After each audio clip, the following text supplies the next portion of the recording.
Welcome to the Learning Pines YouTube. We hope this video helps. You start by confirming essentials, Scooty battery voltage, and whether the dash has a 12V accessory socket. Once done, decide the GPS source, your phone for navigation, or a dedicated tracker for location logging.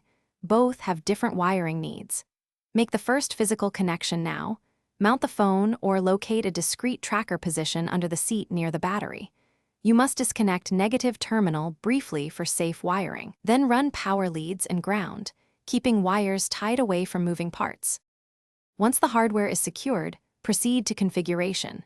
For a smartphone app, enable location, background refresh, and battery optimization exceptions so tracking stays active.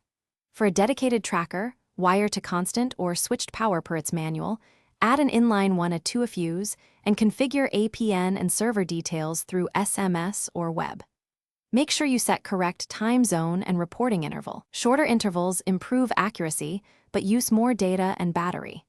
You should test with a short ride to confirm accuracy. You finish by testing.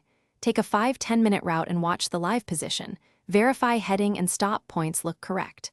Once satisfied, secure wiring under panels and tape connectors, then mount the antenna where it has clear sky view on handlebar or under the seat with a window.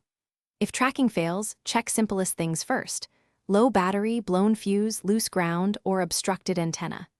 If necessary, swap SIM, reboot device, or move antenna higher. That usually fixes no signal issues.